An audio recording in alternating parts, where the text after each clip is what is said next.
Hi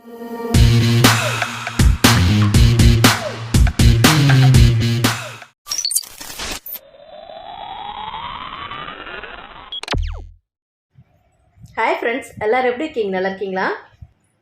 subscribe பண்ணுங்கள் friends. அப்படியே பக்கத்தில் இருக்க பெல் ஐக்கானே கிளிக் பண்ணுங்கள் ஃப்ரெண்ட்ஸ். தக்காளி ரவை குழி பணியாரம் எப்படி செய்யலாம்னு பார்க்கலாம். அதுக்காக இப்போ மிக்ஸி ஜாரில் ஒரு 2 தக்காளி பழத்தை சின்ன சின்னதாக கட் பண்ணி சேர்த்துக்கலாம். கூடவே கொஞ்சம் போல் இஞ்சி, அடுத்ததாக 3 வெள்ளைப்பூடு, 1 ஸ்பூன் பெருஞ்சீரகம், காரத்துக்கு 4 வரமிளகா, புளிப்பு இல்லாத தயிராக ஒரு கரண்டி போல் சேர்த்துக்கலாம். இப்போ கொஞ்சமாக உப்பு சேர்த்துக்கலாம். தக்காளி சேர்த்துருக்கிறதுனால தண்ணி எதுவும் சேர்க்காமல் அப்படியே இதை பேஸ்ட்டாக அரைச்சி எடுத்துக்கலாம். இப்போ நம்ம அரைச்சி எடுத்தாச்சு. இப்போ இது ஒரு சைடு இருக்கட்டும். ஒரு பவுலில் ஒரு கப்பு நிறைய ரவை சேர்த்துக்கலாம். ரவையை சேர்த்ததுக்கப்புறம் நம்ம அரைச்சி எடுத்த தக்காளி பேஸ்ட்டை ரவை கூட சேர்த்துக்கலாம். இப்போ தேவையான அளவு தண்ணி சேர்த்துக்கோங்க. இப்போ நல்லா மிக்ஸ் பண்ணி கொடுத்துக்கலாம். ரவையும் தக்காளி பேஸ்ட்டும் நல்லா ஒன்று சேர நல்லா மிக்ஸ் பண்ணி கொடுத்ததுக்கப்புறம் பணியார குழியில் ஊற்றுற பக்குவத்துக்கு நல்லா மிக்ஸ் பண்ணி எடுத்துக்கோங்க.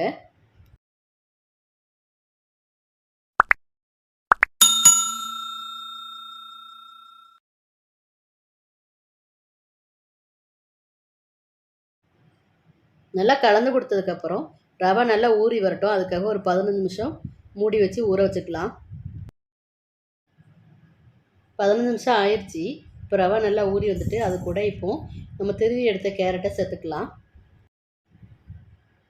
ரவை நல்லா ஊறினதுனால அதில் இருக்க தண்ணியெல்லாம் அப்சர்வ் பண்ணியிருக்கோம். இப்போ கூட கொஞ்சம் தண்ணி சேர்த்து நல்லா மிக்ஸ் பண்ணிக்கலாம். நம்ம அடிக்கடி கார பணியாரம் தான் செஞ்சு சாப்பிட்ருப்போம். இது தக்காளி சேர்த்து நம்ம பணியாரம் செஞ்சுருக்கிறதுனால இதோட டேஸ்ட்டு கொஞ்சம் டிஃப்ரெண்ட்டாக இருக்கும். நீங்களுமே இந்த மாதிரி ட்ரை பண்ணி பாருங்கள். இப்போ நம்ம பணியாரம் சுடுறதுக்கு ஸ்டார்ட் பண்ணலாம். அதுக்காக பணியாரக்கல்லை வச்சு நல்லா ஹீட் பண்ணிவிட்டு தேவையான அளவு எண்ணெய் சேர்த்துக்கலாம். ஒவ்வொரு குழிலையும் தேவையான அளவு எண்ணெய் சேர்த்து நல்லா ஹீட்டாகி வந்த பிறகு நம்ம கலந்து வச்சிருக்கிற மாவை ஒவ்வொரு குழிலையும் ஊற்றிக்கலாம். ஒவ்வொரு குழிலையும் 3/4 வாசி மாவு ஊற்றிக்கலாம். உப்பி வரும்போது நமக்கு கரெக்டாக இருக்கும். இந்த மாதிரி தக்காளி ரவை பணியாரம் சுட்டு கூடவே தேங்காய் சட்னி வச்சு சாப்பிட்டு பாருங்கள். அதோட டேஸ்ட்டு சூப்பராக இருக்கும் ஃப்ரெண்ட்ஸ்.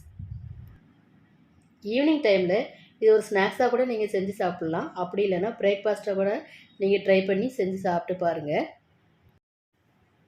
நிதானமாக ஒரு 10 நிமிஷம் வேக வச்சதுக்கப்புறம் மறுபக்கம் நம்ம திருப்பி கொடுத்துக்கலாம்.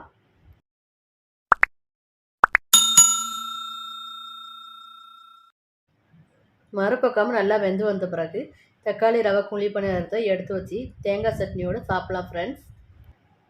இந்த ரெசிபி உங்களுக்கு பிடிச்சிருந்ததுன்னா லைக் பண்ணுங்கள், கமெண்ட் பண்ணுங்கள், ஷேர் பண்ணுங்கள். மறக்காமல் சப்ஸ்கிரைப் பண்ணுங்கள். பக்கத்தில் இருக்க பெல் ஐக்கானை கிளிக் பண்ணுங்கள். தொடர்ந்து சப்போர்ட் பண்ணுங்கள் ஃப்ரெண்ட்ஸ். தேங்க்யூ.